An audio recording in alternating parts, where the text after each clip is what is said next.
Okay, so back with another tutorial. I haven't recorded a tutorial in a couple of weeks. A little bit nervous because I just, it's always a little bit nervous talking to camera anyway. So, Trinity, Grade A, Romance by Italian chap called Dario Sciarra. My Italian's rubbish, so apologies if I'm not pronouncing the name right. I think it's Sciarra. So this I think is really, in some ways, like the jewel of the Trinity Grade 8 pieces in this selection. He won a competition, I think it was like a young composers competition, to have pieces included. There's one per grade in the Trinity syllabus. I think it's a great idea. He's 30. If you ask me, it's stretching it to call this to be included in the young composers. At the age of 30, people are no longer eligible to enter in all the international piano competitions, which causes great psychological stress. But anyway, that's a whole different conversation. Anyway, it's a great piece, with a few grumbles that I have.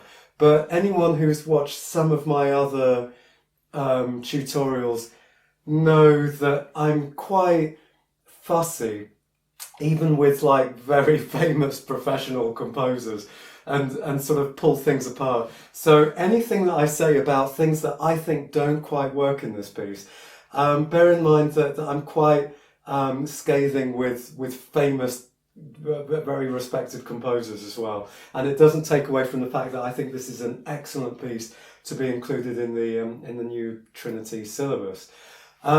So yes, it says quasi notturno at the top, and so it's clearly sort of aiming to be something like a Chopin Nocturne. Excuse me while I have some tea. With a little bit of a twist, because basically if it was a Chopin Nocturne, I think the left hand would be something more like or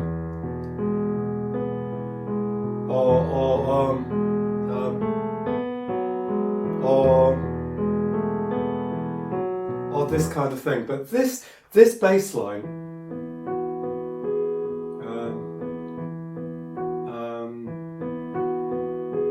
just screams like contemporary.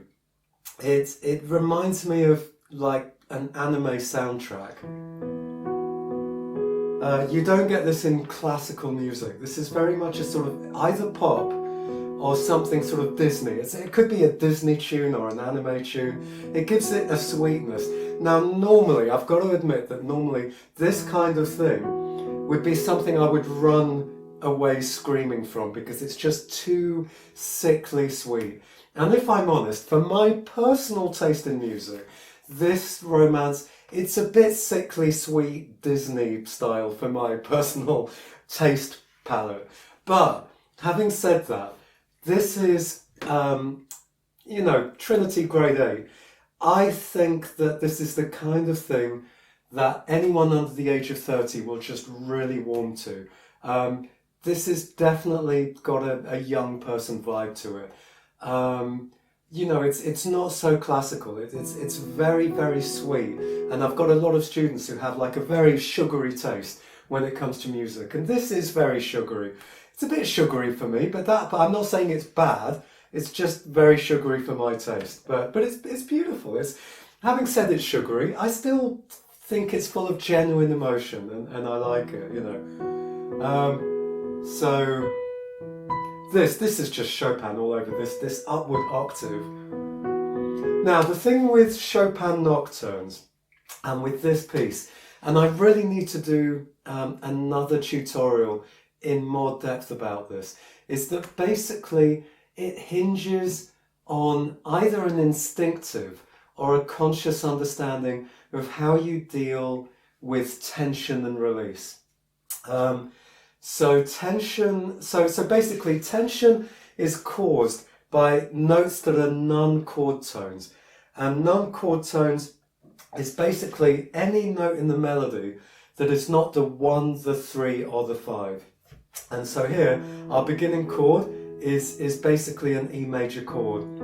Now the F sharp non-chord tone, but here, this is just kind of the style of modern music, that it has less dissonance. In classical music, that would really have a lot of dissonance, or more tension anyway, but here, this is just the style. As you get into contemporary modern pop music, you find that the ninth or the second degree just becomes kind of not as, it doesn't have as much tension anymore. But anyway, I won't go down that rabbit hole. But the tune is 5/5, and then 6. This is the 6 because you're in E major.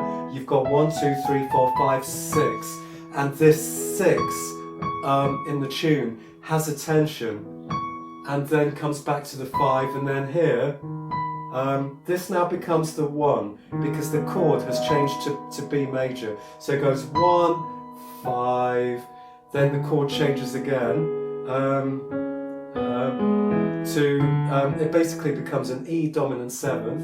So you've got 5, 1, and then it changes to 5, 1. So most of these notes of the melody, sorry if I'm going quickly. I'm not going to explain this too much. If you're interested in this, basically go through and work out what the chords are. So for example, the first bar is E major. Then you've got B major, which in the second half of the bar goes to, so what does that do? So hang on a minute, let me start again. E major, then you've got B major, then you've got E dominant 7th in the second half of the bar.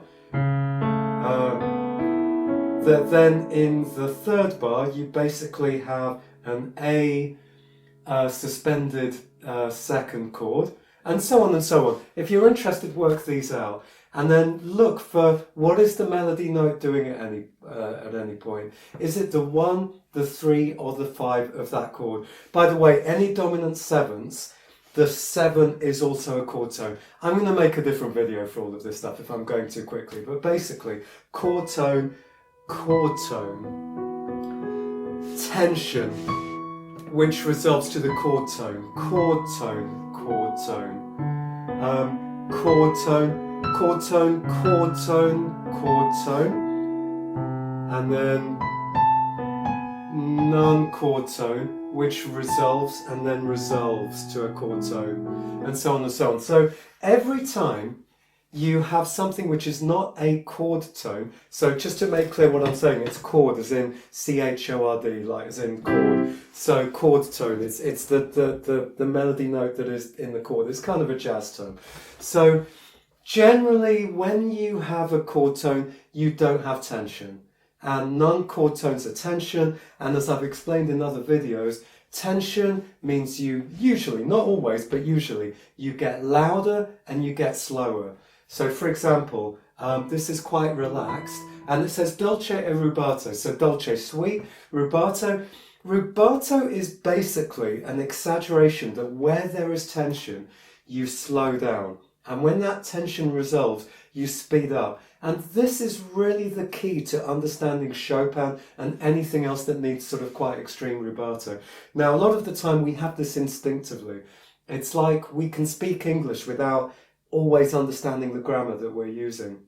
So, you know, I've said this in other videos, but, you know, if you're saying a sentence and you want to emphasize a word in it, you kind of slow down when you get to the word that you want to emphasize.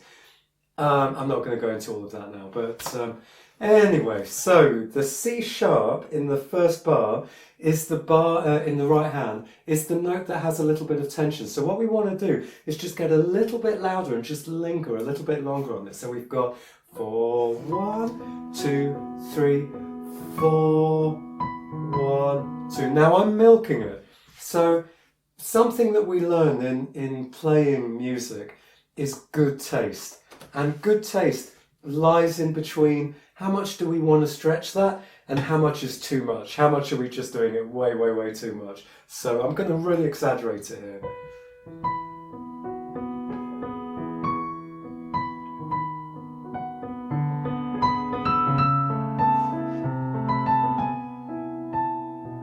So, but what you can hear is that it doesn't stand out. I mean, it's a bit too much. I'm milking it too much. It's overacting, but you can hear that it kind of, you can understand why it's happening there. So it's up to you to decide how much you want to do that. Like maybe good taste might be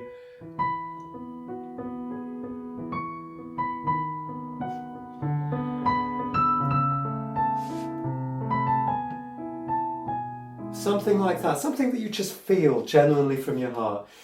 So it's a combination of being aware where the tension is and just feeling it. You want to feel this. You want to feel a slight uncomfortableness in your heart. It's like what you're basically doing is you're teasing your audience. If I just play it completely metronomically,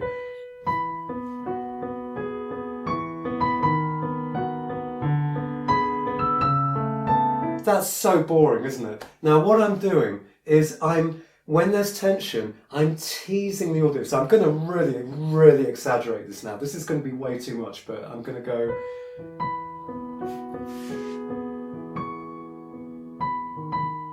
And what I'm doing is I'm making the audience wait. I'm going, okay, this is all fine. Now there's tension.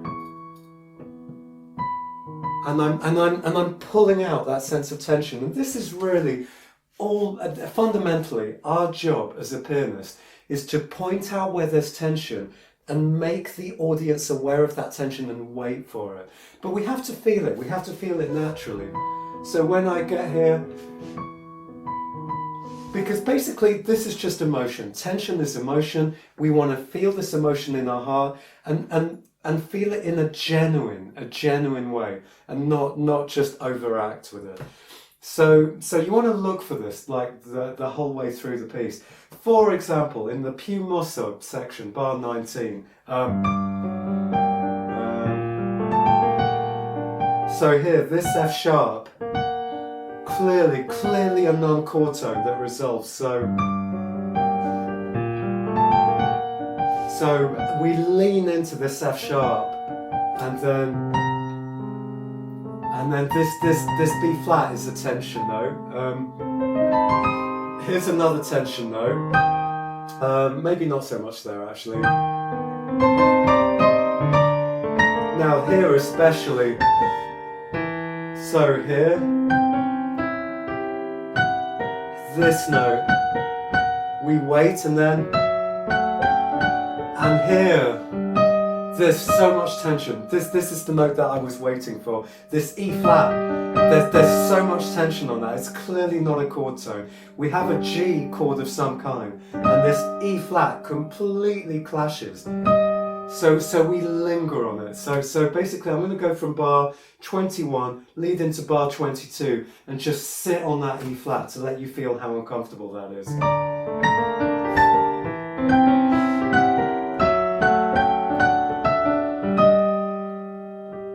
And you can feel it's uncomfortable and it resolves, and it's the same thing with the D flat. They're like little cries. You're going. My old teacher used to be obsessed. Everything was crying motifs, and this is like one of these little crying motifs. They're like little sobs, little cries from the heart, you know, and so on and so on. And yeah, it's worth bearing in mind this rubato in terms of tension and release for when you're doing some of these ornaments. So something that Chopin does a lot in his nocturnes, which this Italian chap has done here, is sort of twiddling around, and it's like jazz. Bebop does this a lot as well. In many ways I sort of say that Chopin was the first bebop jazz artist, because what Chopin would do are things like, and I'm going to jump to the end of bar 34, bar 34,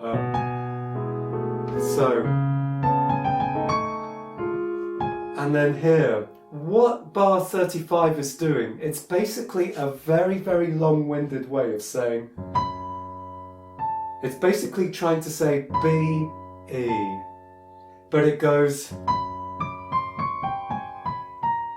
and it's a very, very convoluted way of using many, many notes to get to where you want to go. Now, I personally think that this is clunky. This is where I'm going to be a little bit critical about the composition here, because basically, and we're using what jazz people call enclosures. And enclosures are where you go from here to there by going, and you circle round the note that you're trying to get to. But I think this, it's clumsy because you're doing this. It's trying to go. So, for example, I haven't prepared this, so this might sound horrible, but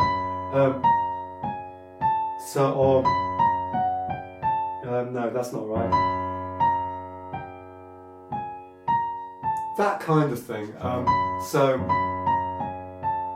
But going this way, I'm not so sure, and especially when we land here,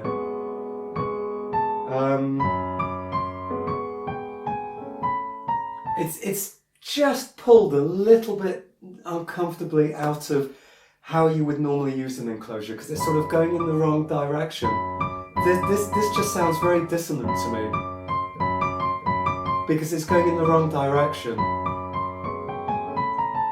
So when I get there, I have to brush it under the carpet. Something I've said in some of my other tutorials is that in many ways I look for the weaknesses. I look for the things that I think I don't sort of love, that I find I'm not really sure about that, because I kind of want to sort of figure out how to hide it.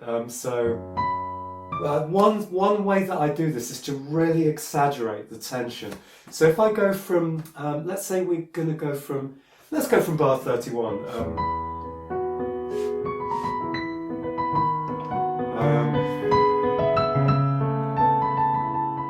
And then I'll come to this in a minute. And then, so here, I'm going to really slow down and exaggerate. Like, I'm going to really milk it, because this is, this is clumsy to me. So I'm going to make that clumsiness so exaggerated that it sounds purposeful. If I don't exaggerate it, let's say that I'm going to go from bar 34 and I don't exaggerate that, and I just go,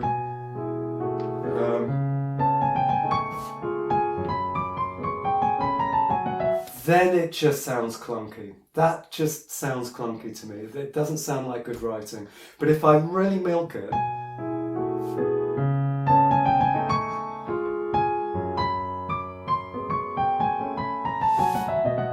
and so on and so on, then now it sounds kind of more deliberate. So by exaggerating it, that's my way of brushing, in my opinion, that little bit of compositional clunkiness, under the carpet. And then what happens? This is so dissonant and has so much tension that I slow right down and get loud. And then we come back. Now, as soon as we reach that A natural, we've reached our goal, and then we can speed up because we've released that tension.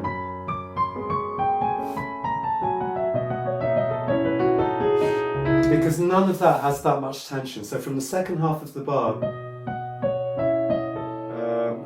what is it? It's quite a tricky bit, this. Wow, God, that is tricky.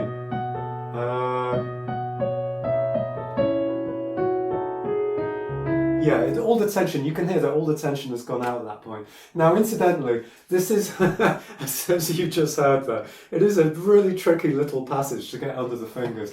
So every single time, and I've got to say that compared to all the ABRSM pieces, and I've got all the ABRSM pieces that are in the ABRSM book are now up on YouTube with a couple of others. This piece and the other one that I've done, the Cherney, and also the God, who was it? The Amy Beach.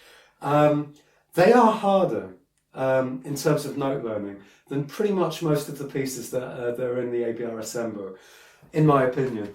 And my go-to method for things that are a little bit tricky to get under the fingers, as I'll say in almost every single video where there are little tricky things, is to do things with shifting accents. So let's take bar 35. As soon as I saw this bar, the first thing that I do 1, 2, 1, 2. 1 is loud, 2 is really quiet. You exaggerate it. 1, 2, 1, 2, 1, 2, 1, 2, 1, and so on and so on. Then you swap it, you go to 1, 2, 1, 2, 1, 2, 1, 2, 1. Then you do it in threes, 1, 2, 3, 1, 2, 3, 1, 2, 3. And then you shift those accents. Let's say you start with 2, 2, 3, 1, 2, 3, 1, 2, 3, 1, 2, 3, 1. Then you shift that, start on the 3, 3, 1, 2, 3, 1, 2, 3, 1, 2, 3, 1, 2, 3, 1, 2, 3, 1. Then you do fours, 1, 2, 3, 4, 1, 2, 3, 4, 1, 2, 3, 4, 1, 2, 3. You shift those, start on the 2, 2, 3, 4, 1, 2, 3, 4, 1, 2, 3, 4, 1, 2, 3, 4, 1. Anytime you've got the strong accent on your fourth finger, really make sure that your fourth finger is strong with that. And so by the time you've done all these, it should be under your fingers. And basically, I do this with everything that's tricky. So for example, these little tricky things at the end of bar 33, do the same thing with that. So, God, what is this? So yeah, so you go 1, 2, 1, 2, 1, 2, 1, 2, 1, 2, 1, and so on. And then you go to 1, 2, 1, 2, 1, 2, whoops, 2, 1, 2, 1, 2, 1, 2, 1, 2, 1, and so on, and then do it in threes. 1, 2, 3, 1, 2, 3, 1, 2, 3, 1, and then 2, 3, 1, 2, 3, 1, and so on and so on. And by the time you've done all those, you should have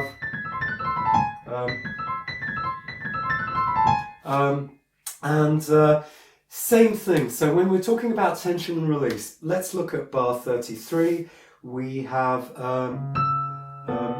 so what is it?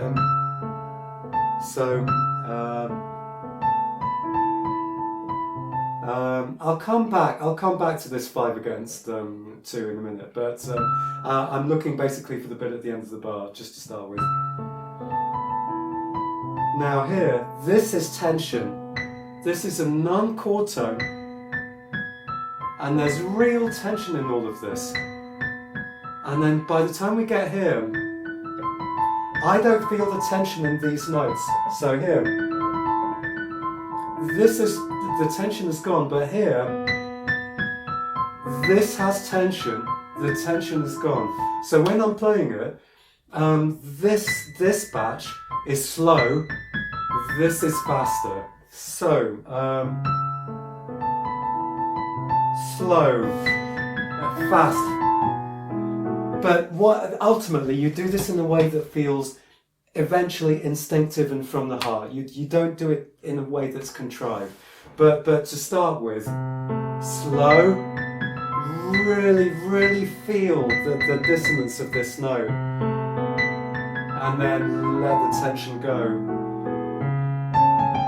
And then slow, really emphasize the tension, and now we can speed up. And so on. Tension, whatever it is, and then the tension's gone. And then we're coming up to the dominant. So we slow down. By the way, another thing for tension and release, anytime you're on the dominant, which is about to resolve to the tonic, that's usually the time when you have the most tension, when you slow down. But again, this is really for another video. Yes, one really important thing. This is one of my bugbears with Chopin. When the left hand is difficult and there's lots of jumps, don't stare at the left hand. I talk about this in some of the other videos. Wherever the tune is where you need to be looking. You want to guide your audience to the thing that you want them to listen to. So for example, let's say we get to the second line, and then here. What do you want your audience to listen to? Do you want them to hear? Do you want them to hear that, or do you want them to listen to?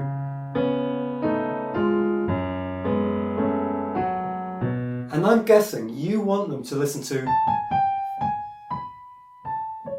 But most people who are going to learn this, they're going to do this. They're going to go, and look at the left hand, because the left hand is more complicated with more jumps and the right hand just sticks in one place. You don't want this. You want your focus on the right hand. The left hand needs to go on autopilot, and you want your focus to be on the right hand, looking at it. So what you can do, you can look at your left hand if you must. Like, for example, I played the wrong note there because I wasn't looking at it. You can look at it now, but as you play the note, look at the right hand. Don't look at your left hand as you actually play the note. Look at your left hand just before you need it, then look at your right hand as it plays the melody note. I've talked so much about this in another video, so I'm not going to go over this here. But in the official recording that Trinity have done for this piece, the melody is really weak and very quiet. It's like I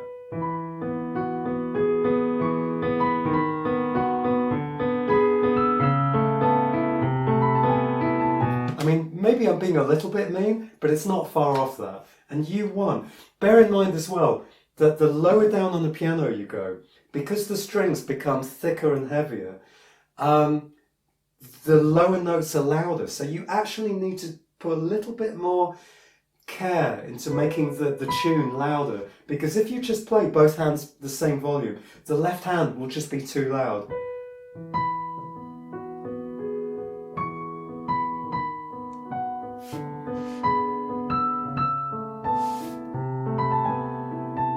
So I'm deliberately making my right hand much louder than the left hand. Now I know it says pianissimo. Don't make the right hand pianissimo. Make the right hand mezzo piano. Make the left hand pianissimo. If this is pianissimo, it just gets lost. It's just completely lost. So don't do that.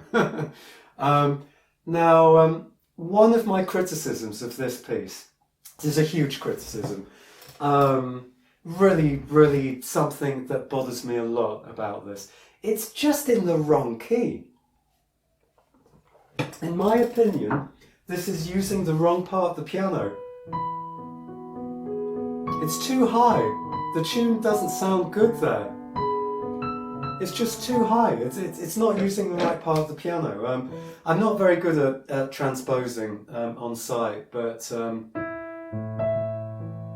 so I'm moving it to A major instead of E major. So I'm moving it down a fourth.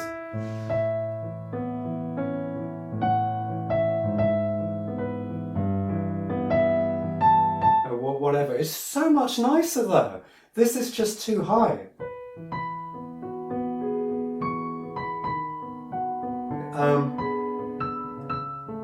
It's too high. The C, it's too harsh. What's it like if we just even move it down a tone? So I'm moving it now into D major instead of E major.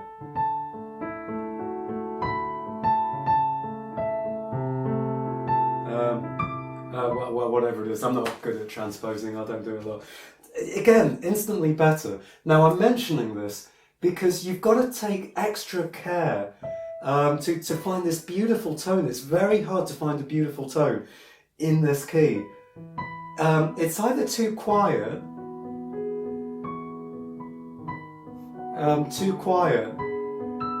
or if you make it louder, it gets too harsh. Especially as you go higher, it's too harsh. And here, it's just a difficult part of the piano. So you have to really. It's very difficult to do it if you're not fully in your body, feeling the weight of your arm, really feeling all the ways in which your arm can move. You know, really experiment. Maybe just experiment with. I'm playing this the end of bar 2. And then maybe just play this over and over again. Looking for, and something I say to my students all the time is look for what there is to love. In every second of what you're doing, look for what there is to love. How do you feel a sense of love for it? And you're looking for a tone that is lovable.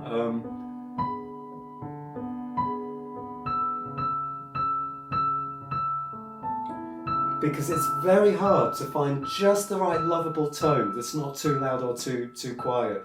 And it's going to be different on every single piano. It's going to be very, very difficult with this piece. So yeah, spend some time doing that. And also things like the second line, the left hand is very, very difficult to, yeah, you need this to be very, very quiet. So let's go from the end of bar 2. At first, the temptation is going to be to go and play too loudly. This has got to be really, really quiet. Very, very tender. The right hand sings and the left hand is very quiet.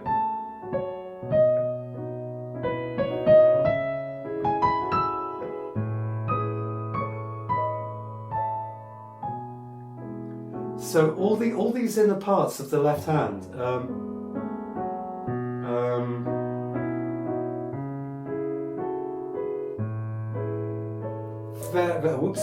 very, very quiet. So the right hand can sing over the top. I'm really not sure about the crescendo decrescendos in the third line. To be honest, just ignore those. Just ignore those and just do whatever you feel like here. I think that if you do a little bit of a lean onto the G sharp, that should just be natural. It shouldn't be something that you do deliberately. Doing it deliberately is just way too much. Now, something that I absolutely hated, it just absolutely did not work for me, was the turn in bar 16 as it's written. So as it's written, the turn in bar 16 is, and then we've got,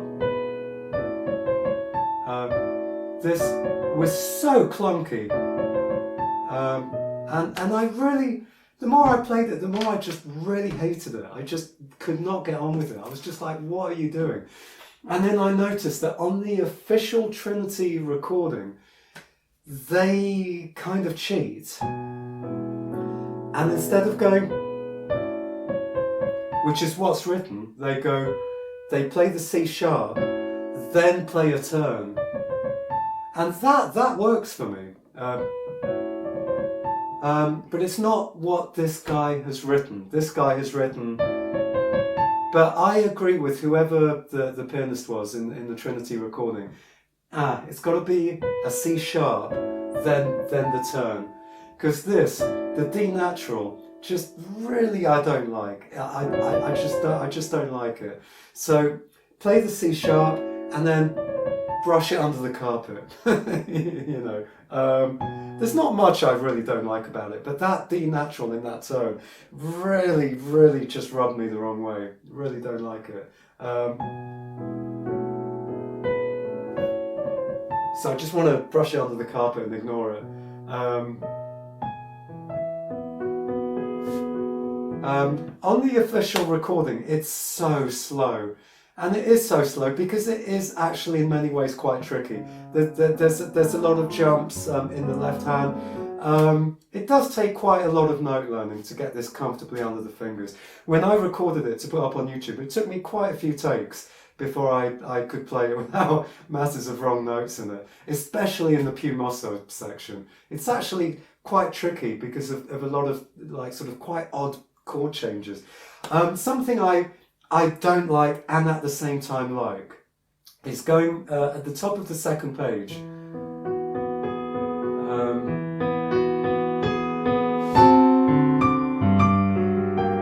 That is like a modulation that you do not get in classical music. You get it in musicals and in pop music and in Disney songs and all kinds of stuff like that. It's not my taste, but it has a sense of drama that it's sort of that younger people will respond to. It's definitely from the last few decades. It's not a classical music thing. It's a little bit of a cliche in the same way that this is a cliche. This is a pop cliche. I think of Every Breath You Take. Every breath you take.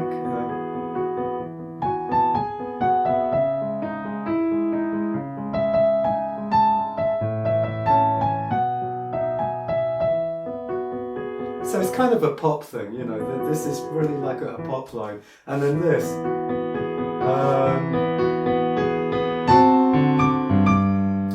That is definitely from pop culture. But, you know, I mean, I like it. You know, if it makes it more relevant to younger people, you know, I think that's great. And then all of this section is really quite tricky. So again, what I recommend, left hand shifting accents. 1, 2, 1, 2, 1, 2, 1, 2, 1, 2, 1, 2. And then shift it to 1, 2, 1. And then in threes, 1, 2, 3, 1, 2, 3. And then 2, 3, 1, 2, 3, and so on and so on. I actually didn't do this, and I realised just now talking about it, if I had done that, I probably would have needed less takes when I was recording it. It's quite tricky because some of these chord changes really catch you out. For example, the chord change, is it at the end of bar 24? Every time I got there, my ear just finds it a little bit odd. Coming up to bar 24 here. So, there. It's a bit of an abrupt, if I was driving, that has just like really abruptly veered round the corner, and the corner I'm not expecting just at that moment. So many weird harmonies here. And for quite a while when I was first looking at this, I was finding it quite hard to get my head around a lot of these harmonies.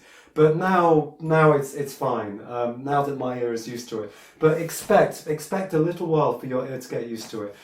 The weakest area in this piece, I think, is from bar 27. I think rhythmically it's very, very weak. 1, 2, 3, 4. 1, 2, 3, 4. 1, 2, 3, 4. I think that really this guy just kind of ran out of ideas rhythmically in this section. And again, bear in mind, I am critical with everybody, with established composers. I'm going to be quite critical about Rachmaninoff in the piece I'm about to do a tutorial in. So, you know, don't take it too hard. But I do think that this is the weakest part of the piece, and it can really plod if you're not careful. So it's going to be. I found it quite tricky. Let's go from bar 26. And then, again, this is also, these three notes are very, very weak at the end of bar 26. They're basically going to there, two dissonant. So we've basically, from bar 26, and then we're basically going, but we're going, but that stretches my ear too much. So anyway, that's another thing you want to brush under the carpet. And then here, you really want to pull the tempo around.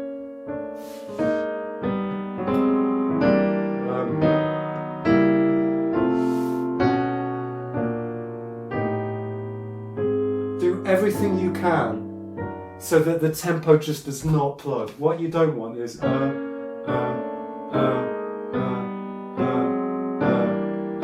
I think the official recording gets very, very ploddy though. I mean, it is a weakness, but you need to brush that weakness under the carpet. So really, really try and pull it around. You know, do not stay at the same tempo. Just keep moving, and then really, really let it slow down, and make your audience wait for.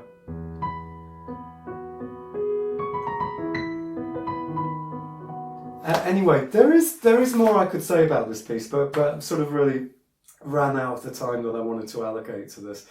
Yeah, it's a very, very beautiful piece. It's not that easy, especially the second page, but really if you just break it down, practice sort of one beat, and then just put these things together.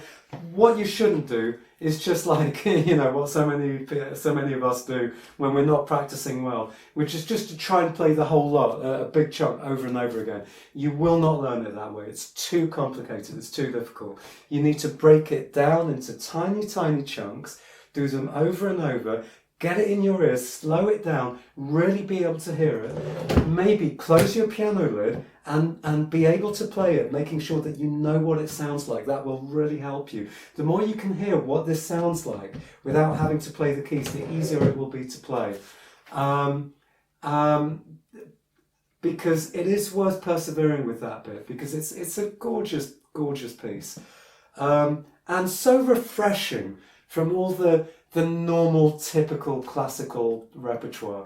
This is definitely, if I'd never heard this before, I would say this is like comes from a Japanese anime soundtrack. It's got a real delicious kind of sweetness to it. It's a bit too sweet for me, but it's very beautiful, and I think that there's something very special about it compared to the normal stuff that you get in ABRSM and Trinity exams. I really like it. In many ways, I prefer it to a Chopin Nocturne. It's more inventive. It's got more going on in it. It sort of catches my ear a little bit more than a Chopin Nocturne would. Dare I say? I know that's incredibly sacrilegious to a lot of people. So I hope that makes up for a lot of the criticism I've been giving it, because now I'm saying in many ways I actually prefer it to Chopin. But anyway, yeah, have fun with this. It's a really gorgeous, lovely piece, and I hope that this tutorial has been useful to you. So okay, enjoy.